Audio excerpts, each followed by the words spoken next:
Okay, so kumusta yung other projects mo? I know you have a new movie coming up, Dollhouse sa Netflix. Yes.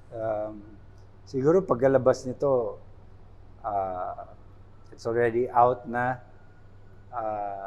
It'll come out this October 7 sa Netflix worldwide, no? So sa mga tao sa buong mundo, sa mga kababayan natin sa buong Pilipinas, sa buong mundo, um, pwede nilang mapanood yung Dollhouse. Okay. Kumusta ang family so far? I know the past year may mga issues lumabas, and I know there's that cycle na, of course, relapse, rehab. Yes. And thank you, no? Tinutulungan niyo Hindi rin naman, ako. yeah, it's not a walk in the park by any means.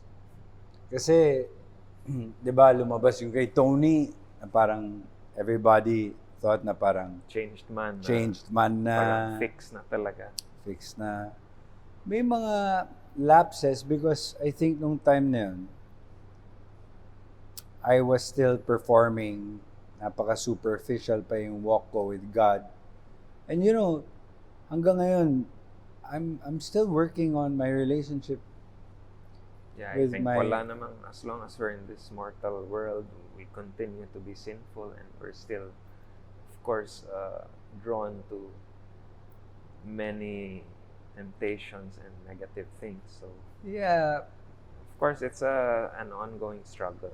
Wala namang idealistic or supremely perfect scenario that arises. So yeah, nagkaroon ng time na tinutulungan kami ni even Miko, your wife, diba? Pinaproseso kami ni Jamie, mga character defects namin, on how to deal with. And kasi we're all for truth, diba? Absolute truth, Word of God, and of course, truth is absolute, but syempre may mga, it's a lot of chaos in the world. But being authentic kasi. Yeah. Being authentic, yan yung mga tinuturo nyo sa amin eh. Authenticity and discerning what is objective true. But of course, objective truth is hard to discern given all the noise that we hear out in the world. So, syempre, may mga agenda.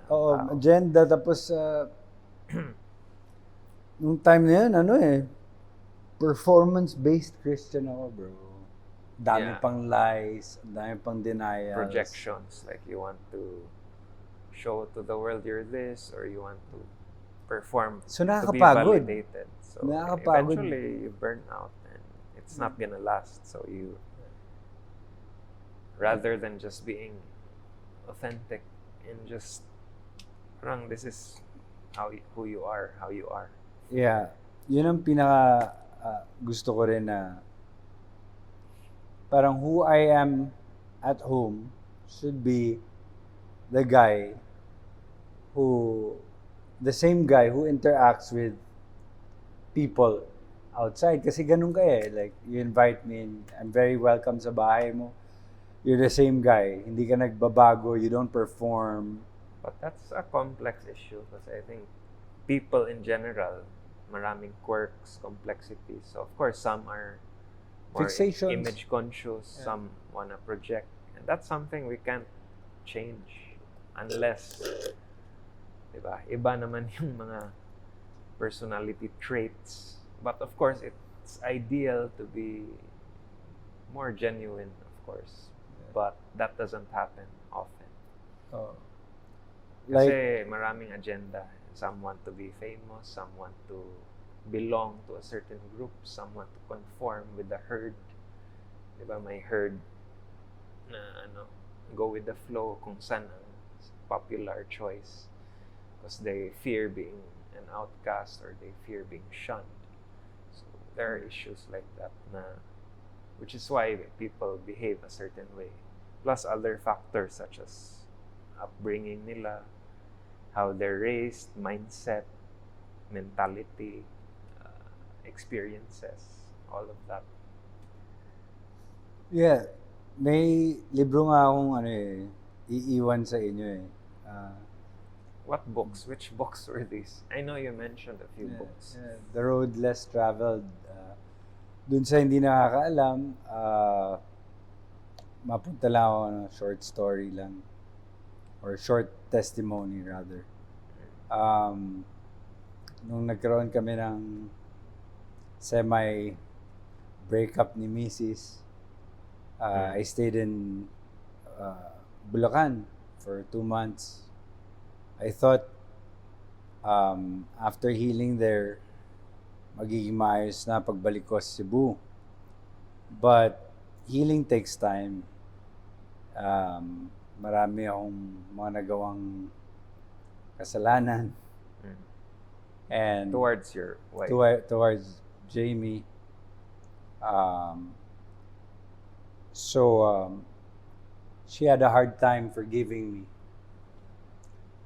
And then, pagkabalik, every time naman may problema ako, tumatawag ako sa iyo na I'm grateful na you make time to talk to me kahit magdadalawang oras sa phone, di Pero ba? sometimes, hindi ako makasagot. Pero Hindi, I okay try lang. to, of course, But, make know, sure na Time is, if I have the time. yun ang real friend kasi time is, Pero syempre, it's not something na i-feed agad. Syempre, di ba, if you're impulsive, you just want that relief. So sometimes it's not to feed it instantly. Same way with a whiny child, di ba? Hindi naman ibigay agad yung what they're clamoring for. Or an addict, di ba? Hindi naman, yeah. you just don't feed it instantly. Yeah, parang doon nga lumalabas yung wisdom at saka yung pagde-discern mo, di ba?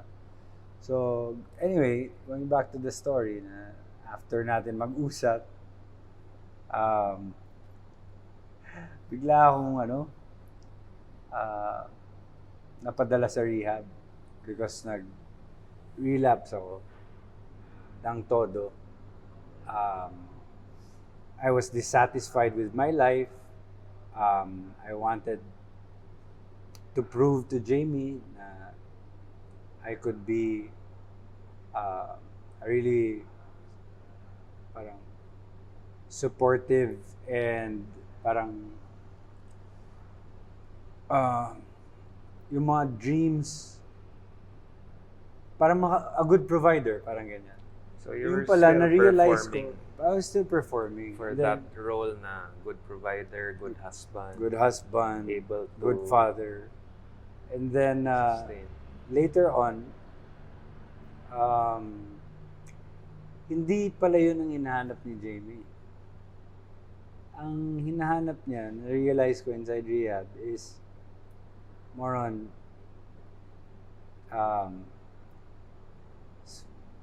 for me to listen to her, for me to be aware of, like, simple na galaw niya lang, somebody to depend on emotionally, not monetarily. Diba? Emotionally. Mas ano pala sa spouse yun eh. Of course, importante yung monetary, pero mas yung mga wives natin feel, or women, sige, I'll speak for myself na lang, kay Jamie, she feels safer ba if I'm present there in the moment. And kasi ang setup namin parang naging parang old couple kami. I'm there trying to make a living, gumagawa ng mga proposals, lahat ganito ganyan para kumita. Papayag na ako gumawa ng kahit na anong pelikula para lang maka-provide. Hindi siya happy, hindi siya sang-ayon. Pero So you were performing to be validated by your wife. I was, Like you were eager to please her and give her what she wanted, and hindi naman pala yun. and you yung gusto wanted niya. that pat on the back na, oh, good husband ka, good provider. Yeah. Ganon.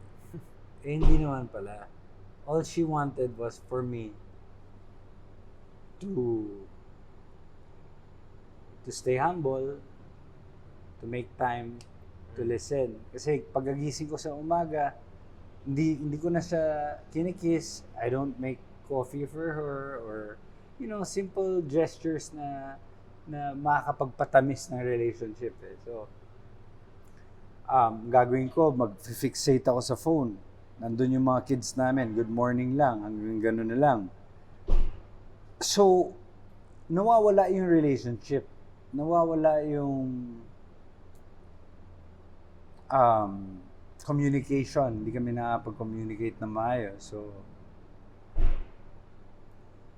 So nagkakaroon ng gap and misunderstandings. But grateful ako sa 180 Degrees Recovery Center sa Mandaue, Sir Jotan, dahil maganda yung treatment center. Mayroong psych education, walang nagpa-power trip, and may puso yung programa. Nakapag-look in ako sa 2 years na lahat ng pagkakamali ko, nakapag-inventory ako, self-inventory, tsaka nakapagbasa rin ng mga libro. Pero ngayon, what's your general philosophy towards life? Like, what's the outlook? Like, is it to do God's will? Is it to attain a certain level? Is it It's eclectic siya eh. Parang, of course, generally speaking, God's will, ito nakakatuwa rather, kasi noong lumabas ako sa rehab a few weeks ago, nagpunta ako sa Dapitan, in-invite ako for Cinemalaya Film Fest 18 years na. So dinala nila Sir Chris Mellado, in-invite kami ni Jamie. Then later on, si Mayor Bullet Alusos, meron pala silang sariling film hub doon, yung Dapitan Film Commission. And I had a good talk with him. He's very passionate pagdating sa culture and arts, film rin. Nagsusulat din siya. So, nagkasundo kami hanggat sa the next few days, sa isang conference, press con, in-announce niya sa mga tao na si Baron will be our creative consultant here in Dapitan, and he's also going to live here, transfer here with his wife Jamie. So ang daming opportunities na pumasok. Tapos ang kagandahan nito, hindi lang siya, parang hindi lang puro salita si Mayor Seth. Ngayon, meron akong meeting with him and his sister Lana sa October 1. And with attorney Ivan, and siya na yung magda-draft ng paperwork, documents, and God willing, ma-appoint na talaga ako sa creative consultant. Tapos may mga nakilala rin ako dito na mag-create ng film and animation hub dito sa Cebu. And willing rin sila na tulungan ako mag-produce. Kasi pag sinabing film commission, hindi lang naman yan, NGO yan eh. They're not only there just to support filmmakers, help produce. Of course, magbibigay sila ng grant na sabihin natin 500,000, and they're gonna let these filmmakers use the locations anywhere, no, within the region or yung buong Dapitan, gamitin nila. And then yung ibang equipment, papagamit rin nila sa mga filmmakers, writers. Um, Actually, very rich sa culture, history, and arts ang Dapitan. So, excited ako sa lahat ng mga possibilities. Kung tatanungin mo ako, O Baron, what is it for? Is it God's will? Um, or may agenda ka dyan? I would say, bro, it was meant to be. It's God's will. Kasi hindi ako umapila eh. Parang in a point, alam mo yung Joseph the Dreamer? Parang ganun. So God willing, magawa ko na maayos yung trabaho ko, makadeliver ako. And sinabi ko nga kay Mayor Seth, sabi ko, Mayor Bullet, I'll do this for free. Just like with us, na non-transactional. So I think natuwa sila sa akin kasi nakita nila yung passion and yung puso ko. Your Eager heart's talaga in the ako. right place. Nasa tama and I really love the industry. Kung anong pwede kong ma-contribute, then gawin ko talaga para dun sa mga dreamers then mabigyan natin sila ng hope. Okay. So, certain ka na with that next step and Well, everything naman is, nothing is set in stone naman, di ba? So,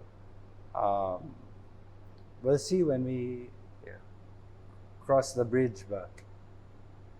But if God's, if it's truly God's will, then He will pave a way for me ba.